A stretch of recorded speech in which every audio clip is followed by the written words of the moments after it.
Well, it's a new moon in Pisces, so it's time to get witchy with it. Pisces, the last sign of the zodiac, really brings up a lot for us to reflect on, and a time to go deep within to the silence, where the wellspring lies of all the answers we need. The archetype of Pisces is extremely mystic. It is intuitive, it is creative, it is very dreamy. So around this new moon, notice your dreams. It could be the way your soul is trying to connect with you, to work things through, and I expect to be shedding a lot from the past. Pisces is also a water sign, and water is the representation of our emotions, and we know our emotions rise and fall and flow and ebb and all the things. But at this new moon, there are going to be 6 planets in water signs. This is very rare and something that we really have to take note of. Basically, it's going to be deep. It's potentially going to be a very cleansing new moon. But it is a moon that I would suggest you just lay back and allow yourself to float in whatever is arising or perhaps falling for you. I do believe that this is also a brilliant moon to get in touch with your inner mystic. We are all our own greatest guides, but it takes practice to be able to sit in the depths of ourselves and listen to ultimate truth without being distracted by or overcome with the messages and the insights and the ultimate fear-mongering of the ego. Not that the ego is unhealthy, by any means it is not, but the strength that we often have in terms of the connection to our intuition and to our inner knowing isn't as strong because it doesn't physically feel as strong, especially when it comes to our emotions.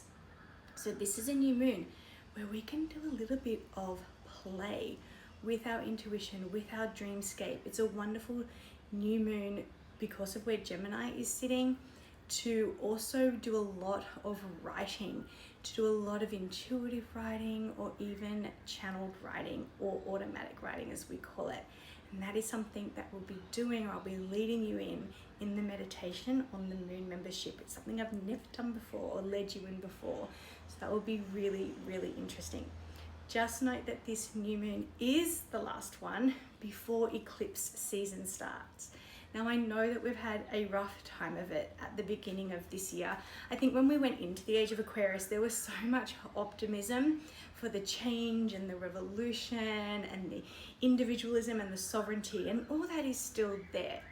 But just because of how the planets are conversing with each other at the start of this year, it is making it a little bit tricky to get our head above water.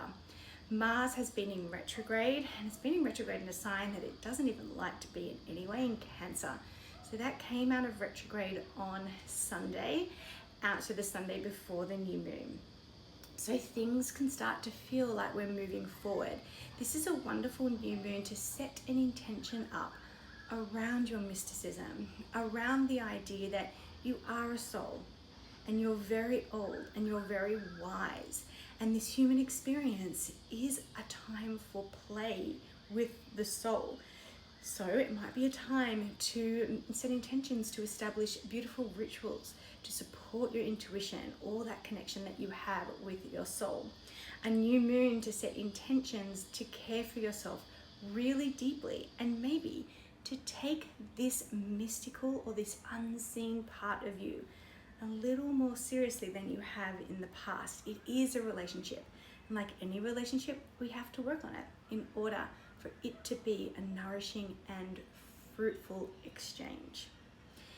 Just bear in mind, we are going into eclipse season, so this water energy that we're in is going to get choppy.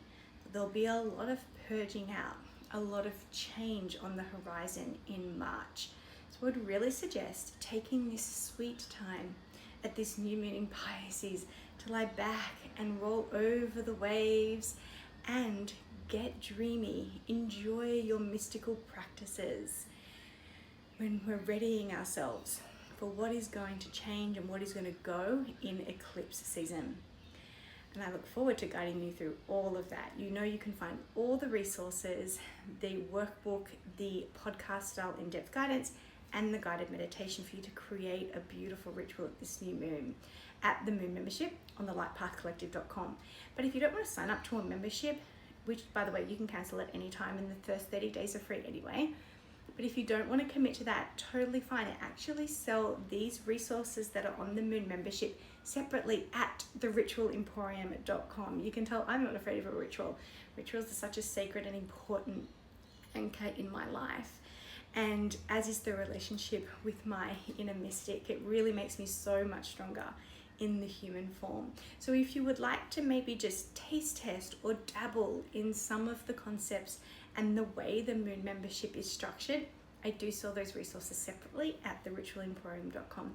But for now, I just wish you a luscious, beautiful, deep, inspiring, and connected new moon in Pisces.